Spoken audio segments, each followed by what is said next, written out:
یہ دو مبینہ واقعات کی خبریں ہیں۔ تصدیق ڈپارٹمنٹس کے ذمے ہے، لیکن آگاہی ہم سب کے لیے ضروری ہے۔ ایک واقعہ ہے مانسہرہ کے انگلش میڈیم اسکول کا، کہ جہاں ایک دردناک واقعے کی رپورٹنگ ہوئی ہے کہ 5 بہنوں کے اکلوتے بھائی پر اسکول ٹیچر نے بہیمانہ تشدد کیا۔ مبینہ تشدد کی وہ پکس بھی میں نے دیکھی کہ جو ناقابل اشاعت ہیں۔ مانسہرہ سے اسکول ٹیچر نے اسٹوڈنٹ کو مار مار کے وہ برا حشر کیا، نہ جانے وہ زنجیر تھی، لوہا تھا یا لکڑی یا بیلٹ یا کون سی ایسی چیز کہ جہاں جہاں لگی وہ لال پینٹ کے باڈی پر نشان چھوڑ گئی۔ مبینہ تشدد کے ایسے تصویری مناظر۔ اسکول ٹیچر باپ کی جگہ ہے، مگر بیٹے پر ایسا ہاتھ پھیرا۔ یہ سکول کا واقعہ رپورٹ ہوا ہے۔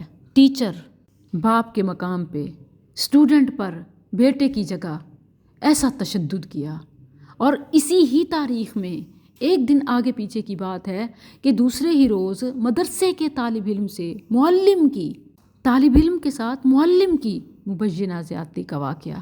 یہ ایک ملک کی 2 متشدد تصویریں ہیں۔ اس کا دینی، دنیاوی، تعلیم، تنظیم سے کوئی تعلق نہیں۔ یہ اس وقت تک درست نہیں ہو سکتا جب تک ہم بلیم گیمنگ کرتے رہیں گے، کبھی دینی مدارس پر انگلی تو کبھی دنیاوی سکولز پر انگوٹھا۔ غلط ہے چاہے جہاں بھی ہو، لیکن لبرلز مدارس پر اور مدارس لبرلز پر ایک دوسرے کے خلاف بولتے رہیں تو حل کہاں ہے؟ ہمیں حل چاہیے۔ جب کسی اسکول کالج کا واقعہ ہوتا ہے تو عوام مشتعل ہو جاتی ہے، اور جب مدارس کی بات آتی ہے تو میڈیا مخالف ہو جاتا ہے۔ آئے روز ایسے واقعات سامنے آتے ہیں۔ معاشرہ زندہ ہوتا تو سراپا احتجاج بنتا۔ لہو نہ سہی، آنکھوں سے آنسو تو ٹپکتے، مگر افسوس کہ بس وہی گروہی تصادم، اہل مدرسہ اور لبرل آپس میں سرگرم۔ میرے علاوہ سب غلط۔ مدرسے کا واقعہ ہو یا اسکول کا، معلم ہو یا ٹیچر، شکار اسٹوڈنٹ بنے یا طالب علم، بات تو ایک ہے۔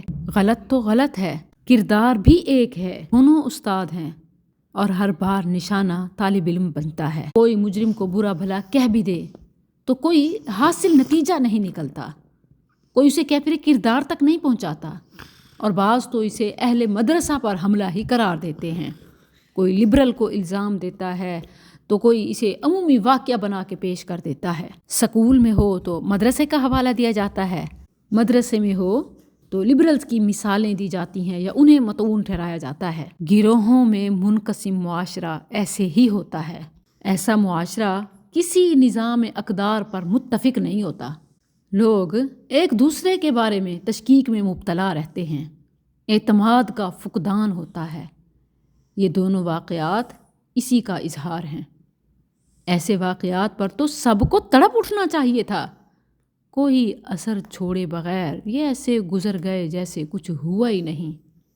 سوچنا چاہیے کہ ایسا کیوں ہوتا ہے؟ کیا ہم مل کر کسی نظام اقدار پر اتفاق نہیں کر سکتے؟ کیا ایز اے مسلم ہم شرعی قوانین کو حجت نہیں مان سکتے کہ جو اس کا فائنل سلوشن ہے؟ بے شک آپ مذہبی ہوں یا آپ غیر مذہبی، آپ لبرل ہوں یا نان لبرل، اس سے فرق نہیں پڑتا۔ بچوں کا جنسی استحصال یہ تو وہ کام ہے کہ جو مذہبی طبقے کے ہاں بھی ناقابل قبول ہے اور لبرلز کے ہاں بھی۔ ضروری ہے کہ اسے کسی ایک طبقے کا مسئلہ بنائے بغیر مل کر مخالفت اور احتجاج ہو۔ کوئی بھی انسان اتنا بے حس نہیں ہوگا کہ جو اس کی حمایت کرے، اور جو کرے پھر وہ انسان نہیں ہے۔ یہ ایک معاشرتی مسئلہ ہے۔ کسی ایک طبقے کے نام اس جرم کا انتصاب درست نہیں۔ یہ صرف وہی کرتے ہیں جو اصلاح کرنا نہیں چاہتے۔ دوسروں پہ ڈالو اور خود بری ذمہ۔ ایسے واقعات کو طبقاتی مفادات کی بھینٹ چڑھا کر 2 طبقات کے مابین مناظرے کا موضوع بنانا یہ کسی لحاظ سے درست نہیں ہے۔ جو معاشرہ اپنے بچوں کی حفاظت نہیں کر سکتا اور انہیں گروہی تقسیم کی نظر کر دیتا ہے، وہ دراصل اپنے ہاتھوں سے اپنے موت کے پروانے پر دستخط کرتا ہے۔